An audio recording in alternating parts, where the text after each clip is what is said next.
Now, look, there's 7 Sharp has been doing an article today as well. We can talk about this. Last year, they asked the audience whether it was time to decriminalise marijuana. Of course, this has happened in Colorado. This has been advocated for by Barack Obama. It's happened in European countries as well. And with government regulation of the marijuana trade, more control has come into place. And in fact, less abuse has happened, according to studies. Anyway, the response last year to 7 Sharp was right down the middle. But tonight they asked the question about people who need help with chronic pain. And they brought up the concept of medical marijuana.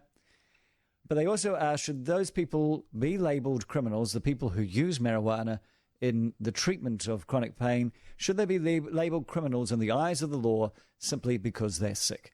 Lynn, did you watch the program? Yes, I did. Yes, I watched it online. Very, very interesting. I belong to a group online that I kind of know people through that group. My story is a little bit different angle. I would like to read you what I wrote on Facebook. It's only about 2 paragraphs. Okay. It's I used medical marijuana in California. I was fully employed, tax-paying, although an illegal citizen there. Back in New Zealand, I'm on a government pension, the invalid's benefit. The government is paying me to stay sick. Combining my benefits, special benefits of various kinds, various things, and the cost of my meds if I was to buy them on the black market, the total would be, dare I say it, yearly, approximately $42,276. Wow. Even if it would even be more if I actually got all the prescriptions filled that my doctor writes. If it was legalized for medical use, I could grow, produce, and legally sell the products, a range of products, including instant pain relief cream for things like arthritis or back pain, which I have, or and also cream for things like eczema and scarring and things, plus tinctures to relieve symptoms of things like Crohn's disease. The list goes on and on. Things that I can produce, things that I did produce in the States 3 years ago. I could employ many, many people within a year of it being legally able to. Or again, produce them, giving them away for payments. The government pays me now to stay sick. Okay, well, the questions I have, number one, you kind of answered one of my questions, is what sort of pain do you have? And you have back pain. I have chronic pain, bodily pain, but back, shoulder, neck, 24/7? 24/7. Yeah, I feel for you. And you've found that the use of marijuana alleviates that pain? Yeah, not as smoking it. Like, everybody seems to think that smoking is the way. It isn't. Like, there are several ways of using it. And like I said, I made a topical cream that you just rub on where the pain is. And when I made it in the States, it was one of those things, we were making something else out of what we'd grow in our bedroom. We're allowed to grow 6 plants. And I was making a tincture, and I spilt it on myself and laughed about how it would be funny if it worked through the skin. And while I was laughing and rubbing it in, my pain was gone. Wow. And so it was legal enough for you to do that in the United States? Yes. I could grow 6 plants, or my partner could grow 6 plants legally with a little license. It was just like a driver's license with a photo. They had places like chemist shops over there that were medical marijuana dispensaries. There was a guard on the door with a gun that you couldn't go in unless you showed your license, and you'd go in and there'd be it's just like the back side of a pharmacy with just rows and rows of bottles of marijuana. Then they had, some of the places had little plants that you could buy to take home and grow. The way you use this medical marijuana, does it have any intoxicating effect whatsoever? No, not for me, not at all, and not for anybody that used it, because it's absorbing through the skin, and you actually need such minute amounts, so that it's actually very, very cheap as well. It doesn't give you all the side effects that painkillers do. And, of course, I've got the painkillers, but also the antidepressants and the antiepileptics, which I don't have epilepsy, but they give me because of pain. Okay, so has there been any medical literature supporting the benefits of whatever is in marijuana? Absolutely tons of it. Mhm. It's all over the internet.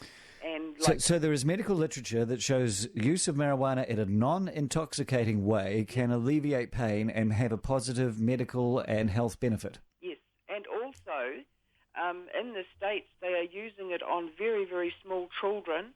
It's a special kind of marijuana that has no intoxicating effects, but I can't remember the name of the condition, but it's very, very serious epilepsy, where they might have 200 seizures a week. See, the question I have, Lynn, is that almost all of our drugs have constituent elements and chemicals and compounds in them that of themselves are often detrimental to health. Yep, and then However, you've got to take more. if it is regulated and they have the correct production techniques. They combine them with other things to create the drugs that have prolonged our lives and prolonged our quality of life, and that's great. And then they go and legally sell that. Now, why haven't they done that with marijuana? Because there's not enough money in it for the drug companies. Well, if I was a drug company, I wouldn't be saying that. It sounds like you think it's brilliant, that it's a panacea. The thing is that I could give you a recipe, and you could make it. Yeah. If it was legal. But to make that, I'd have to make the core material that has the ability to intoxicate, which is why we ban marijuana, because it's an intoxicating drug. No, you can grow like there's thousands of different types of marijuana that you can grow. Yeah, well, you can grow hemp. One that's very low in trihydrocannabinol, THC. Yeah. You can get the ones that are low, but also the ones that are high, because the way that I make it, making tinctures, etc. What works, what you put under your tongue for a tincture, and what is enough. I just don't see it. The people who actually talk about this are so in praise of it, and therefore I would have thought there was a huge money market in it. And if it was actually accepted by the medical fraternity, those drugs and those tinctures would be made without any possibility of the byproducts being sold off to the teenager down the road to get off his face. Yeah, but there's also the problem of if the drug companies make those, then they also lose out on making all the other pills to take care of the side effects of the ones that you're taking now. So what do you want changed in this country? You want to be able to grow some. You want to be able to grow some plants and then crush them up and make some cream. Yep. Simple as that. Yep. And we have to trust you that, as I say, you're not going to sell it to the teen down the road so he can go along to a Metallica concert. Spot on. Absolutely. All right, Lynn. I thank you so much for your informative call. I'd like to I'd be willing to put up for a search or whatever. Yeah. I'm quite happy to be licensed. Okay, great. Thank you. Thank you so much. Bye-bye. Bye-bye. I mean, we have all sorts of tinctures and creams that are made from all sorts of things, but most of them are not of themselves illegal. Most of our drugs are made from compounds that you cannot buy on the market because they are poisonous or dangerous to use.